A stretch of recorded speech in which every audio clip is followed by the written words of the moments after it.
1. Hey, college wrestling fans, it's JT1Wrestle here. And if you have been a fan of JT1Wrestle for a long period of time, you know that one of the things that has always fascinated me is college wrestling in the state of Texas. Now, what most people don't realize is you can go back over 100 years ago and we can find college wrestling in Texas. Matter of fact, the very first NCAA Division I wrestling tournament in 1928, we have a NCAA Division I finalist from the University of Texas all the way back in 1928. So that's 98 years ago. And then you kind of look at, okay, so what was going on back then? University of Texas had wrestling, and they were in the Southwest Conference back in those days. And the Southwest Conference said, here's the deal. Either we need more teams to add wrestling, or we're going to drop this sport, because the only team at the time that had it was the University of Texas. So they went around to all the Texas schools, and I know for a fact that Southern Methodist said, we will add wrestling if everybody else agrees to it as well. Unfortunately, everybody else ended up saying no, so then Texas ended up dropping wrestling. So the next time we see wrestling, and I really don't know the story behind this, is in the 1950s. Texas A&M gets a program. Texas A&M, if you go up and look up their history, they had about I think somewhere between like 7 to 11 NCAA Division One qualifiers over a period of like 6 or 7 years. Then they drop wrestling, and then the next time we see wrestling is at the University of Texas um, El Paso. And there's a big long story behind that. I'm not going to bore you guys with that real quick, but that whole entire thing got started because their athletic director, who was also a basketball coach, said, you know what? This wrestling thing looks pretty cool. I want wrestling at my school. So they got wrestling in the 1969 1970 season. They kept it for about, I think, either 2 or 3 years. The main problem that they had is that they were so far down deep into South Texas, nobody would go down there. Nobody would go down and duel them. Oklahoma State refused. Oklahoma refused. Back then, Southwest Oklahoma also had a team. They refused. So the main reason they ended up getting rid of wrestling is because nobody would go down there and duel them. They tried having tournaments. Nobody wanted to do that. Nobody even wanted to meet them halfway. I think the closest they had, I think like Oklahoma State was something like 7.5, 8 hours away. So we're talking really long travel for the Texas El Paso Miners. So that's why they ended up discontinuing their wrestling team. And then a few years later, you get Richland Community College. They had wrestling in the NJCAA for a short amount of time as well. But then after that, there is this big long period where there is. Now I know some people would get on me because believe it or not, we also have the NCWA, the National Collegiate Wrestling Association. And believe it or not, that had its start. That had its origins down in Texas. We saw teams like Texas Tech, Texas Christian, so on and so forth. They were all a part of that. And matter of fact, Texas Christian, even at one time, was dueling D1 teams, and they were showing up at D1 Opens with the idea that they might end up getting a varsity program later on, which never came to fruition. And then one last thing about Texas wrestling back in the day, back in the 80s, we had it still exists, but it no longer sponsors wrestling. There is the NCCAA. And yes, I did pronounce that correctly. That is the National Christian College Athletic Association, and which had a wrestling team that did produce All Americans. A matter of fact, I think they even produced a national champion or two, and that was Laterno. And they had a really good wrestling program for a while in the National Christian Wrestling Association. Now it stops. Now, from about 1987 up until 2010, college wrestling in Texas, other than the club programs in the NCWA, is non existent. Then all of a sudden, 2010, 2011, we get our first varsity program that we have not had in, I'm not good at math, but that's a really long period of time, in Wayland Baptist in the NAIA. And I've always been curious. Ever since then, it seems like Texas wrestling is starting to grow. We get Wayland Baptist, we get Texas Wesleyan, we get Schriener. So now we have, I believe, three programs in Texas. I've been really curious about what has led to us finally getting wrestling in the state of Texas because the state of Texas has been proving for a long time they produce talent. Guys, we're talking about guys like NCAA runner up as well as Olympic silver medalist Brandon Slay, Bo Nickel. We're talking some real talent from the state of Texas. And today I have a very special guest on here. His name is Manuel Rocha. He is an assistant wrestling coach at Schriener, and he has the scoop. He has the story for how we got wrestling at the collegiate level back in Texas at Wayland Baptist. Thank you for being a part of the program today, Coach Rocha. Really excited to hear you talk about this story. Yes, sir. Thank you for having me on, JT. We always like to watch your content back here at Shriner. You show some great content, and it's a privilege to be on here. Um, let's start off with a story back in 2010. Well, let's go back a little bit. There's a guy named Johnny Cobb. I believe he's a five-time Hall of Famer for the sport of wrestling. I mean, this guy done a lot for Texas wrestling, and he also coached Brandon Slay in high school. He also coached Tamara Stott, two Olympic gold medalists in Texas. Johnny Cobb coached those guys. So um, to go back a little bit before Wayland Baptist even picked up the program, it was supposed to be at West Texas A&M up in the Panhandle in Canyon, Texas. These were the talks for 2006, 7, and 8. Kept playing the idea. Yes, sir. I hate to So, interrupt you on this, man, but I got to tell you something that you may or may not be aware of. But West Texas A&M, okay, West Texas A&M at one time was a school that produced a ton of great professional wrestlers. Terry Funk, Dory Funk yes. Jr., Ted DiBiase, um, Tully Blanchard, Tito Santana, a bunch of big names. The reason why I bring that up is because I know a guy that runs a professional wrestling company in Canada, and he had Terry and Dory Funk on one of his shows, and he interviewed both of them, and they both talked about wrestling in high school and wrestling in college. And I was like, no, wait a minute. These guys actually have an amateur wrestling background. The deal was is that their dad was a state champion from Indiana, and then he went down into Amarillo, Texas, and began his own professional wrestling organization down there. And I never knew this until I saw an interview with Dory Funk Jr. They helped to get wrestling in private high schools in the Amarillo area, and they also had a club team at West Texas. Uh, Back then, it was called something else other than what it's called now. I think back then it was just called West Texas State. Today it's called West Texas A&M. And I don't Yeah. know if you knew that connection or not, but I thought it was kind of a Yes, cool sir. story. Yes, sir. I mean, we probably go off a little bit, but yeah, the Amarillo area, not only are they producing a lot of professional wrestling, they started MMA before STEM, and I wouldn't say start, but they started their own organization back then. Steve Nelson, he wrestled for Yeah. Oklahoma State for a little bit, and he had his own organization. I wish I could remember the name. I'm drawing a blank, but he had Evan Tanner fighting for him, Oh, wow. Paul Benintuello. I mean, they're doing their open hand before it was closed back in the day. So they're pioneers of a lot of things. And when it comes to Texas professional wrestling, I knew Terry Funk. Like, we used to sit there and with Steve Nelson, sit there watch NCAA matches, pro wrestling matches at the house. So yeah, very tight knit group there, man, and they did a lot of things for the state of Texas. But to go back though, if they were West Texas A&M was having the idea of like, hey, let's bring wrestling on. They kind of dragged Johnny Cobb on saying, yeah, we're gonna do it, we're gonna do it, we're gonna do it until finally, I think around 2008 or 2009, they said, you know what, we're gonna back off from the idea, and it kind of just put the whole idea of wrestling in Texas at a stop. You know, and Johnny Cobb and Brand Slade, they've been at it for a long time. Um, they get a call from Dr. Ferris, and he's the AD at Wayland Baptist. This is 2009.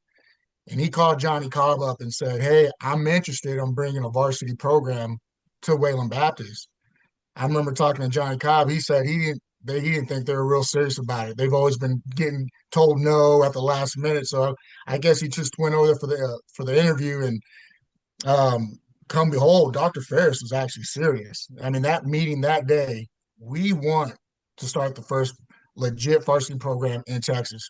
Johnny Cobb, Brandon Slay, Dan Gable, all of them flew down there and had a meeting with Dr. Ferris, and I mean they signed on the dot. A lot of us guys, the first year guys that were wrestling there, we all had plans to be going to West Texas A&M. We've been talking out about a year out, right in high school, and we get that phone call saying, "Hey, scratch West Texas A&M, we're going to Wayland Baptist," and we're like, "Where's that at?"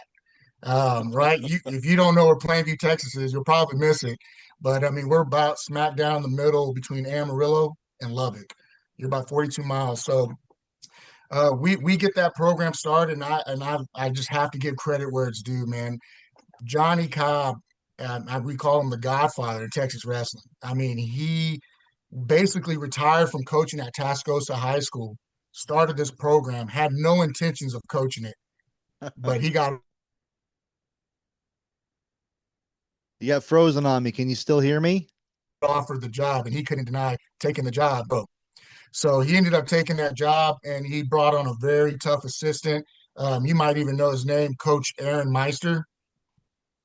I think he was a JUCO national champ at Labette and two-time All-American for Fort Hayes. So really good wrestler out of Kansas.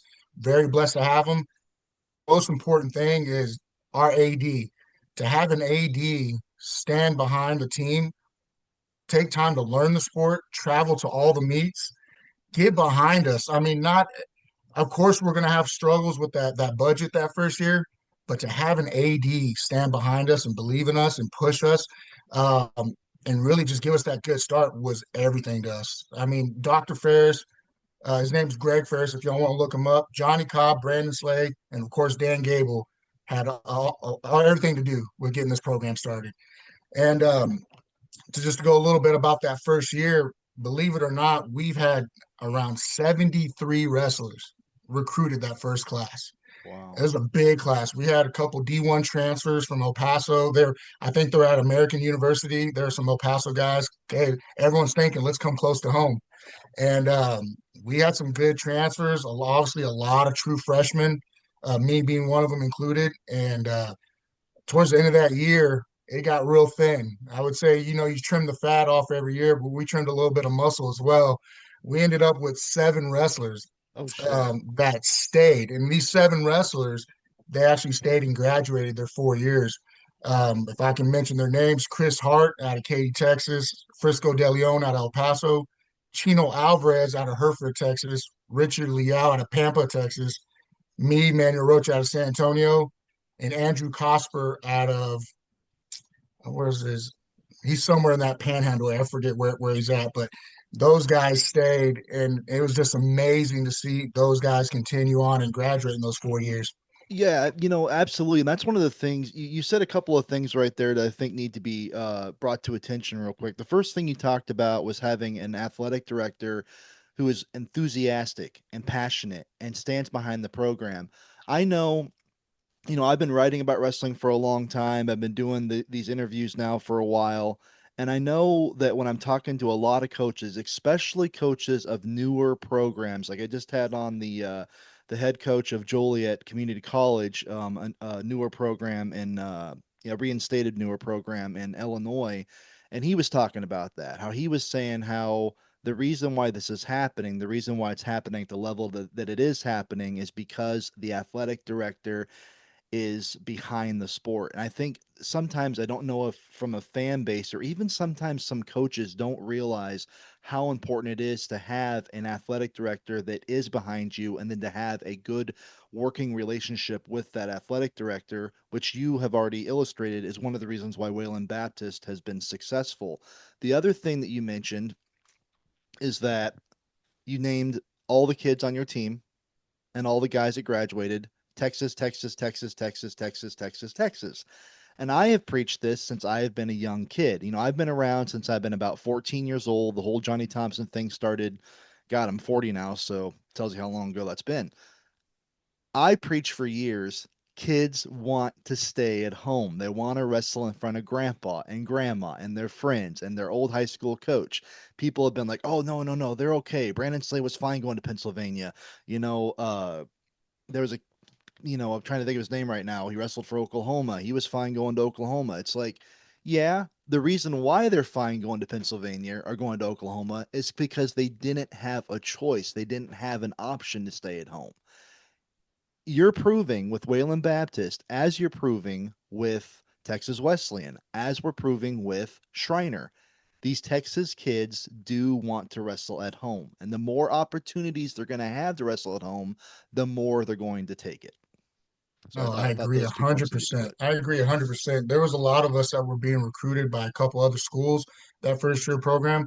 And I said it probably in our last interview. That Texas pride thing, that's a real thing. I mean, guys want to stay in Texas. So we really do. We want to represent and show that we can mix it up out there. And again, I said like in the last interview, we're very competitive. And you mentioned big names like Bo Nickel, Brandon Slay, right? AJ Ferrari coming out of the Allen program. Yeah, he might have started somewhere else, but I mean, these some big names, and they're very competitive, right? So Texas is just full of athletes, man. And we love getting those football players and teaching them how to wrestle and just how explosive they are, and you just watch them fall in love with the sport, and that's what's happening. So it's a very good thing that what's going on with Texas wrestling. Um, but yeah, and just to go a little bit like on Wayland Baptist and where it's at now, what kind of happened in between, we had Olympic gold medalist Tamara Stock, right? Um, she has a twin sister who actually coached with us here at Oh wow. Schriener a couple of years ago. She was there for a little while. Now I think she's got a head job up in Wisconsin. But we had very successful women's program and men's program. I think the women's were number one, number two for like 4 or 5 years straight in those first 5 years. Very competitive and very tough. And again, I would say 98% Texas team. We have some probably transfers from JUCO or high schools from California, a couple Hawaiians here and there, right? But primarily Texas. So just showing what it doesn't matter the division, right? Wrestling's wrestling and college level. We all get to meet each other, but to show what an NAIA did with a low budget and a strong AD. You know what I mean? I think in that first class we had two All-Americans. So out of those seven people that I named, we had two All-Americans. And that second year class, we had five All-Americans. So your first two recruiting classes, we almost had about eight All-Americans, which for a first year program, that's hard to do. That's Very hard to insane. do. That's insane. And to speak of our budget, we're down in Texas. You were saying when you opened up how far it is to travel to come wrestle people in Texas. We had no one traveled to us that first year. Our region was in Southern Oregon, and we're sitting in Plainview, Texas, Yeah. So, right? at the beginning of the year, I didn't realize he was going to be out of eligibility. But at the beginning of the year, I talked to Austin Cooley, who before we found out doesn't have any eligibility left, was definitely on the scene to try to become the first ever from a Texas school NCAA Division III national champion. I was talking with him about that. I don't know if you watched that interview or not, but he was telling me that if he finds out that a duel or a tournament's 5 hours away, that's close. That's That close. is I'm in close. Iowa. I can go northeast, southwest, uh, any direction I want to go. I have a college wrestling team no less than an hour of every direction I drive. Yeah, Actually, where I live, it's more like a half an hour or less. And to think, here's a team, here's a kid that, I mean, you guys, I think it was on your schedule, and if I'm wrong, I'm wrong. But I mean, you guys have already been to Iowa. I watched you guys compete against Dubuque at Dubuque with Simpson and St. John's was also there. I'm going to get to see you guys again in Iowa, I believe, because you guys are coming to Cliff King Mike Duro at Cornell. So, I mean, when you say yes, you sir. guys travel, you mean you get in the bus and you drive a long ways to get to where you're Yeah. going. Oh man, and I thought I had it bad at Wayland with as far as the traveling goes. Shriner is literally we're about 45-minute drive from San Antonio, Texas. So when yeah, 5 hours is that's close for us. We're always shooting for those 5 hour ones, right? So primarily Oklahoma, tough wrestling Oklahoma. So we get a lot of good competition there. But yeah, we're in our regions in Iowa. So it's a lot of traveling, and I said that too. It's like the odds are against us a little bit, but the fact that we go out there and we're still competitive and getting that trip off you, it speaks volumes for these Texas guys. It Yeah. speaks volumes. But yeah, so we'll kind of lean off Wayland Baptist a little bit, but again, just to show how important that Wayland Baptist was, starting everything off. A few of those names, we have 10 out of those first class. We have, or first and second class, we have 10 to 12 wrestlers coaching right now Wow. in the state of Texas, giving back. And we have 2 to 3 coaching on the college level. Me and Tarkia on the college level, and it's just great. Who would have known those that first bunch, that many coaches giving back to the sport of wrestling? And if I could take 1 sec, I just want to give those guys a shout out. Victor Thomas out of Bryan, Texas. Chris Hart is coaching out in Houston and Clear Lake. Andrew Porras in Canyon, Texas. Chino Alvarez in Palo Duro and Amarillo, Texas. Richard Leal is Lubbock High School, producing many All Americans for Wayland. He's great feeder program for us. And I believe it's Andy Rios in Lubbock as well. I'm sure there's a couple more I'm missing, but man, it blows my mind that that's happening right now, and they're giving right back. It's like a never-ending circle now, producing All Americans and longevity in coaching. Well, to elaborate a little bit further, and correct me if I'm wrong, some of these programs they're coaching at, they started or they haven't been around very long, right? I mean, I Yes, think sir. that program you mentioned in Houston, that's a relatively new wrestling program down there, I believe. Yeah, yeah, and the one in Canyon, Texas. That is a maybe 4 year old campus. So yeah, Chris Hart and Andrew Porras, they're new programs, and they're doing good stuff too. Yeah. And they got some top notch athletes, and again that Panhandle area, man. I mean, one thing about the success of the Panhandle and Amarillo and primarily is a lot of like Texas schools. They like to you have to coach football or you have to do multiple sports. In Amarillo, they're just coaching wrestling. And to mention some of those names, Joe Stafford, he wrestled for OU. He was a coach at Tascosa for a very long time, just retired. I mean, producing the first 4 time state champ, 4 time national champion for the state of Texas. You have Steve Nelson, who coached at Pearl Duro High School.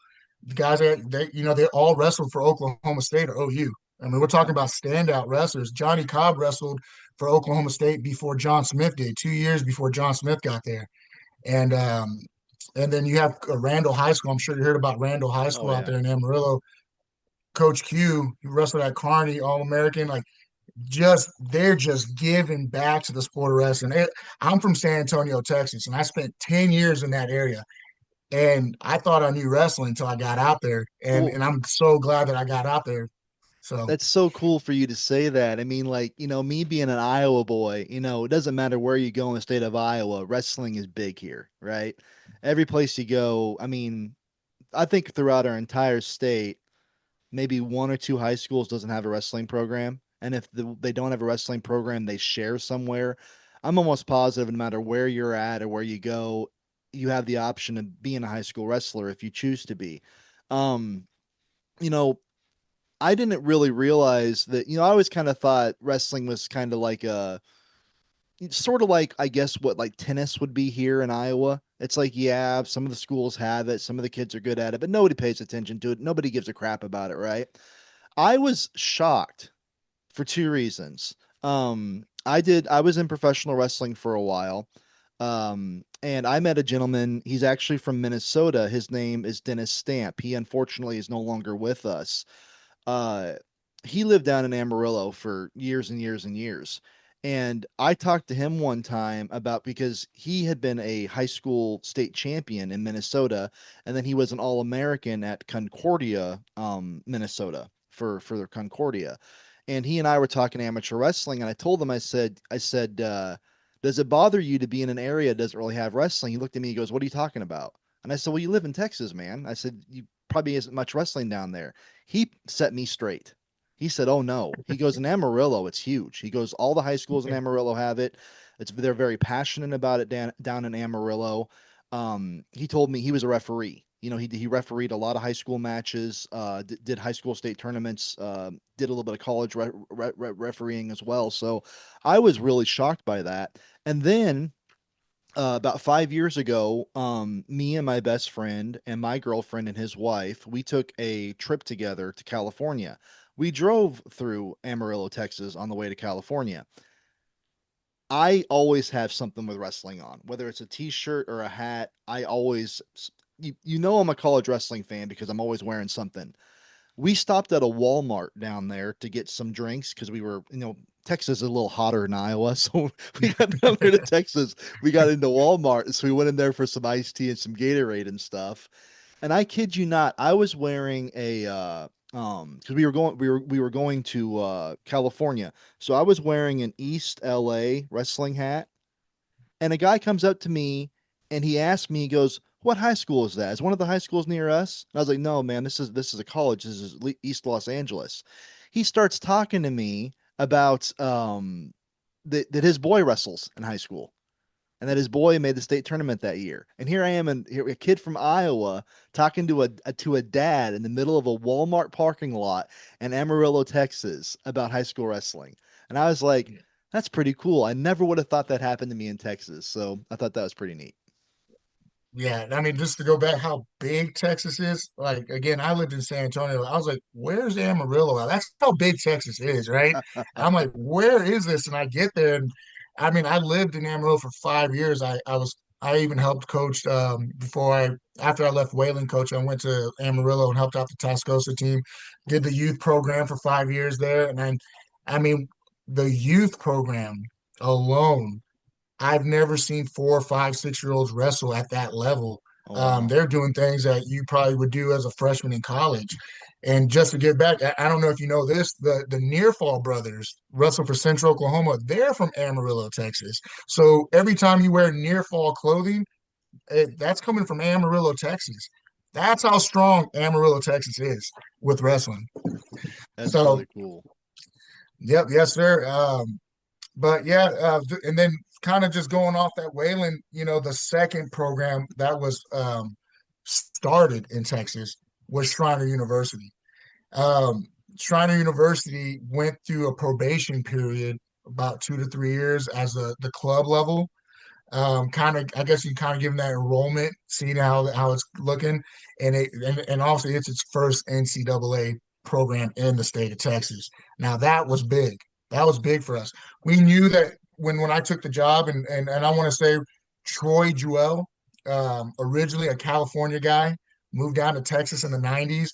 He wrestled out there in high school with Dan Henderson and all them. So he has a strong wrestling background, a strong passion for wrestling. The I guess I don't know, it's not the varsity programs, but I guess something like under it, like it's not like club level stuff. They have their own AD. And I guess he did a little wrestling back in his day, and he was like, "Hey, I want to bring wrestling to Shriners." And so he got a hold of Troy Jarrell. Troy lives in that area, and they were able to start wrestling at Kerrville, Texas, right? Another small town at Shriner. And I would say Johnny Cobb is the godfather of the panhandle and up. I would almost say Troy Jarrell is the godfather of South Texas. And just the fact that they are bringing wrestling to the South, like, even though it's been there, but just bringing the competitive, the clubs. They're in control of MB Elite, which is a big wrestling club, probably in the nation. I think they were top 10 in the nation for club, like for youth. So there's a lot of feeder programs down here, right? And that kind of feeds into Shriner a little bit too. Shriner went through that probation period, and even on the club level, we had a few All Americans. The first year, we had some national champs on the club Yeah. level, and you know that national tournament's in Allen, Texas, and it's a big tournament. Lots of success with some of those guys, and then I come back. I left for a little period, right, and I went back to Wayland, but I came back and I get that phone call. We're NCAA three, and I'm like, that's big. And now we're gonna make this wave of getting that first NCAA school in Texas and trying to and find other schools to pivot off of that. We've had a lot of success. On obviously Austin Cooley. I mean, the guy's ranked right now number 4 in the whole nation, second in the region, right? And we got guys like that competing for us right now. Ashton Keller, um, I think he was training out of Legends of Gold, 3-time state champ in South Dakota, but he's originally a Texas boy, but wrestled up there. And we have a Jaden Bastillos from El Paso, Texas. Just went 10-0 this past weekend. Won 5 dual matches, went on to the next day with Life University. That I forget what the tournament was called, but it was in Alabama. And The Hot Classic. just yeah, the Hot Classic. There you go. The Hot Classic. He just won it, and I mean, guys, these guys are peaking. We have some competitive guys. I'm so excited for these guys because, as a coach, we start getting into that nitty and gritty of the season, injuries, guys are falling off, and then you see the guys that are sticking around peaking. Well, that's happening right now. And we got some very good guys that make some good noise this year. Um, but yeah, and then right when Schriener came about, we went into the three.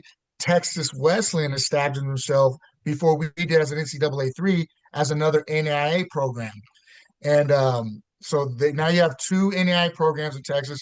But now, and I don't know if you heard about this year, McMurray College Murray. in Abilene, Texas, is now the second NCAA program in Texas.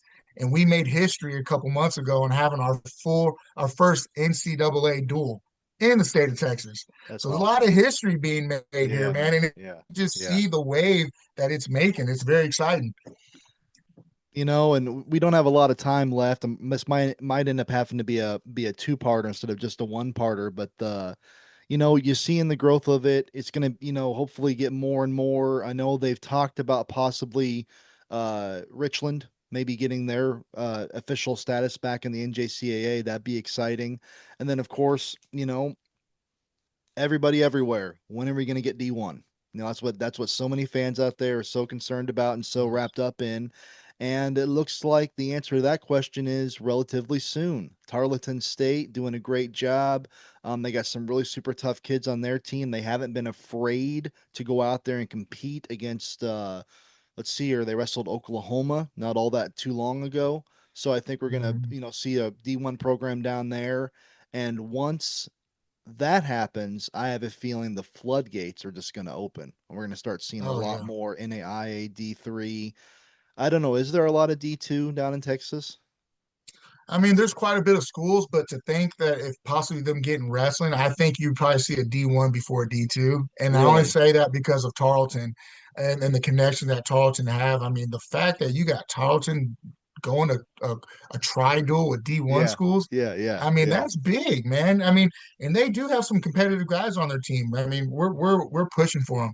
Yeah, in the sense of Texas, like, hey, we're all fighting for the good recruits and getting good guys to come in here. But we're all the same thing. We all want Texas to grow. So Yeah. we're hoping and fingers crossed that they're the first ones to make that happen. Because I promise you, when it does happen, people are going to look at Texas a lot differently. A Oh yeah, lot without a differently. doubt. I don't, I think they're gonna. People have asked me before. Okay, what's gonna happen? Let's say Tarleton State gets their varsity wrestling program. What do I see? I think it's going to do the exact same thing that Little Rock has done. I think you're going to give it a couple of years to go, give them a couple of years to recruit, give them a couple of years to build and to grow. And before long, they're going to do the same thing Little Rock is doing. Multiple NCAA Division One qualifiers every year, and probably producing All Americans either every year or every other year or something like that. That's what I predict for Tarleton State wrestling. And may I add, doing it with kids from Texas and probably some of those kids from Oklahoma that get overlooked by the Cowboys and the Sooners. Yeah. Now, unfortunately, I don't like saying this, but just part of the deal. We are running out of time. If you have more to say about it, I'd love to hear more about it. It's gonna have to be a part two, but I do want to end this by saying I can tell not only do you and I have a passion and a love for college wrestling, but just looking at your room real quick, we also have a couple other interests as well. Over here, you got a poster of Rocky. I cannot tell you how many times I have annoyed the shit out of my girlfriend by sitting down and watching Rocky 1 through 6, um, over a weekend. I absolutely love Yeah. those films. I got to ask you real quick just to see my favorite's Rocky 3. How about you? Man, growing up, I think Rocky 3 was probably my favorite too. But then every time I watch it, we watch it regularly in the household. And good thing my wife is on board with it. Um, it has to be between 3 or 4, but man, I would have to say probably 3 as well because that, Well, that was a good one. yeah, I love part 3. And then over here, you might not be able to tell on the screen, but I can tell. Over You here, know we it. got a picture of the Steiner brothers, Rick and Yes, sir. Scott Steiner, multiple time WWE, WCW tag team champions. Also, for those of you that don't know, Rick was a All-American at a small junior college in Michigan. I've even been to that campus before. It's not ringing a bell right now, but he was an All-American at the NJCAA level, and then he was a Big Ten runner-up. And then Scott, for the University of Michigan as well, was a three-time Big Ten runner-up and an All-American in 1986. So definitely. And Yeah, then I can't tell what the top two posters are, but this one over here is a University of Iowa poster. yeah, Believe it or not, as yeah, small as that is, I can tell what it is, yeah, mainly because I have the same poster hanging around here somewhere. yeah. So pretty cool there, man. So pretty cool there. But anyway, Coach Manuel Rocha, I want to thank you for being a part of JT1 Wrestle today. As I said before, if you'd like to do a part two on this topic, I'm more than happy to do it. Unfortunately, we're down to the last minute and 40 seconds. So I want to thank you for being on here real quick. And any last closing words? Go ahead, my friend.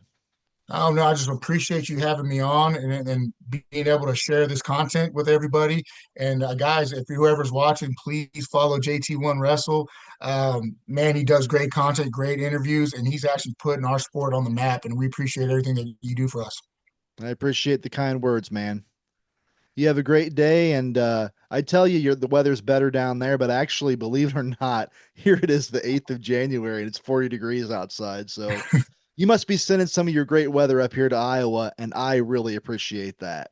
Yes, sir. You have a good one, brother. We appreciate it. You bet.